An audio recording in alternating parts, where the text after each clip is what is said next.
Welcome back to the Tarnished Files, where we take a look at some of the Tarnished you can find within the Lands Between, whose lore may not necessarily support an entire video on their own.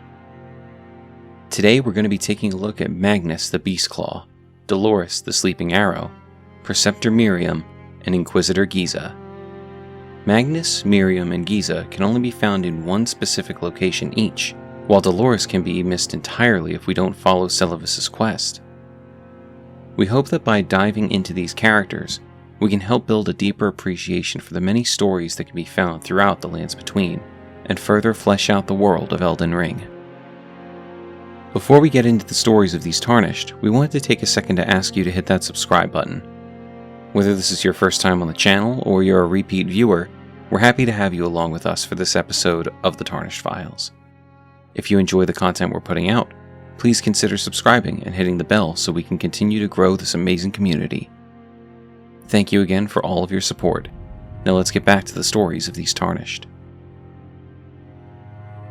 Magnus the Beastclaw is a bit of an enigma in Elden Ring. He can only be encountered in the Wraithblood ruins by invading his world. He looks like a barbarian, wielding a massive hammer with spikes, and uses beast incantations that can only be obtained by studying under Garonk, the beast clergyman. With this in mind, we believe it's possible Magnus may be connected to Garonk, and by extension D sharing in his duty to weed Deathroot. There isn't really anything to support this, but the use of these incantations does seem to point us in that direction. This gets a little more confusing when we look at his weapon, Great Stars, which is described as a huge bludgeon with 3 stars at the striking end. Though primarily a striking weapon, the star spikes cause blood loss. A blood-stained star is an ill omen, a fact not lost upon those against whom this weapon is brought to bear. Its description seems to imply that Magnus's purpose is either to stand with or against the Blood Star. If we take his location, the Wraithblood ruins, into account, we know that it hides a sanguine noble and a treasure chest containing the Bloody Hellas.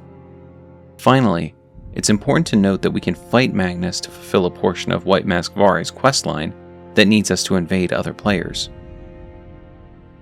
With all of these contextual clues in mind, we believe Magnus was a warrior who traveled to Garonk to learn his bestial skills and use them to fight against Mohg's forces. This would explain his presence at the ruins.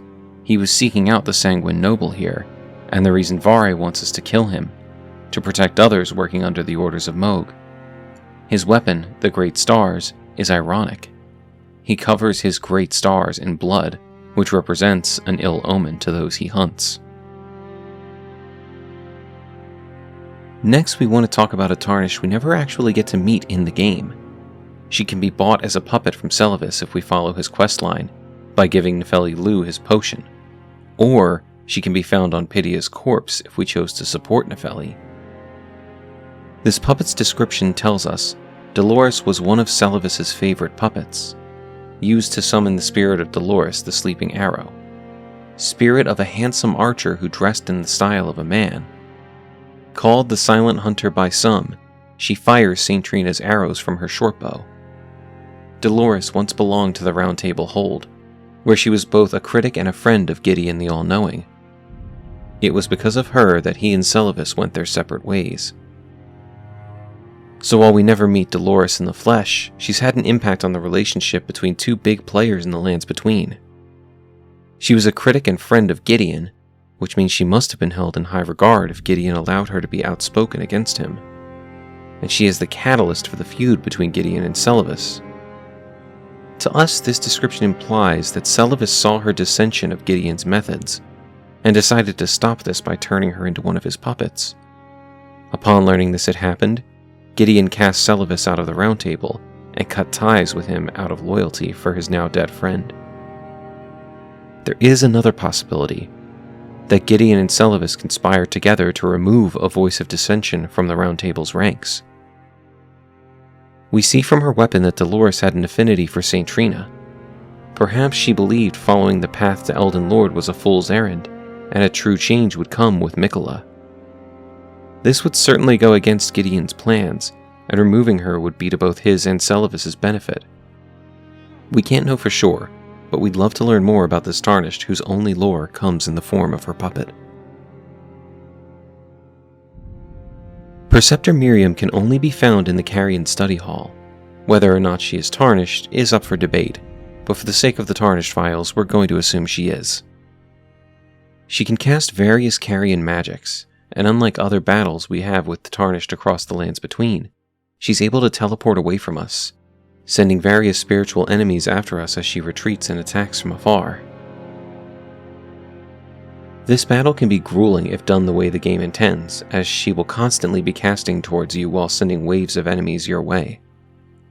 For defeating Miriam, you receive Magic Downpour. One of the sorceries of the Carrion royal family summons a mass of magic that fires projectiles over a wide area, said to have been taught by the Crystallians, to mark the swearing of the Old Concord. We can encounter Miriam again if we invert the Carrion Study Hall, where she again tries to fight us from afar, constantly casting Loretta's Great Bow. If we manage to defeat her a second time, we receive the sorcery Lucidity. One of the sorceries of the Carrion royal family alleviates buildup of sleep and madness. The Carrion Knights never waver. The term preceptor essentially means teacher. This means that Miriam was likely a teacher to those who served the Carrion royal family. She was the holder of royal sorceries and would teach the Carrion Knights all she knew so they could better protect Rennala and Ranni. She wears the Mask of Confidence, which is described as a mask with the mouth sewn shut with gold thread. When Radagon married Rennala, he ordered the Carrion magic preceptors to don these masks, to make it clear that all of their matters were to be kept strictly private. At some point, she was placed in the Carrion Study Hall in order to protect the royal family's secrets. While the secrets she's protecting in the regular version of the hall would likely boil down to magics and tomes within the library, in the inverted study hall, it seems likely she was placed there by Ranni to protect the path towards her physical body. Lastly, we're going to talk about Inquisitor Gaia. In a previous video, I joked that he only existed so that players could experience the new version of the Whirligig saw from Bloodborne and Elden Ring, and I stand by that statement. But with further research, we've uncovered some interesting details. We can meet Gaia in Volcano Manor when we head upstairs to the dining hall. He doesn't say a word. He spawns in and immediately attacks our Tarnished. It's not a particularly difficult battle, and once we defeat him, we receive Gaia's Wheel.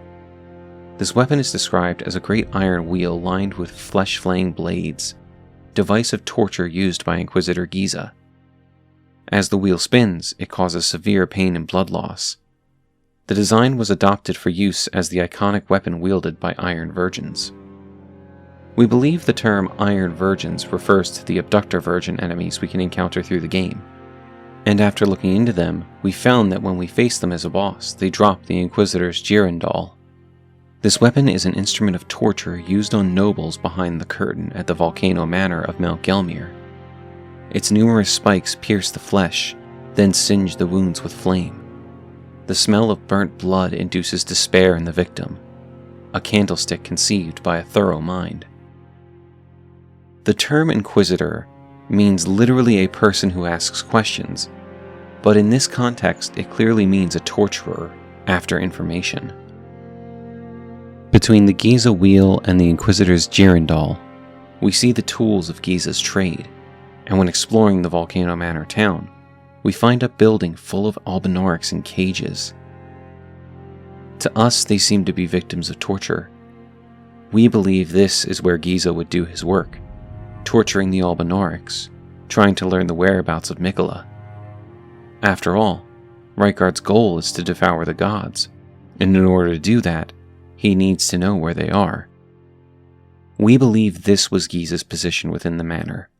He would torture those brought before him for information on the gods, and report his findings back to Tanith, who would then relay this information to Rykard. Perhaps Gaia is the reason the Volcano Manor knows where to find their targets. Between the wheel and the Girandol, it's unlikely anyone would stay tight-lipped for long. Thank you for joining us again for the Tarnished Files. We hope our theories and findings on the Tarnished through the lands between helps to further your enjoyment of the world of Elden Ring. We say this a lot, but it's incredible to see how there truly are no characters in Elden Ring with no context behind them. Between environmental clues, weapons, armor, and drops, you can always learn something new about the enemies you face. During your time in the Lands Between, did you find anything we didn't mention about any of these Tarnished? Let us know in the comments. Like, subscribe, and hit the bell so you never miss out on our lore videos. We look forward to seeing you again for more Elden lore.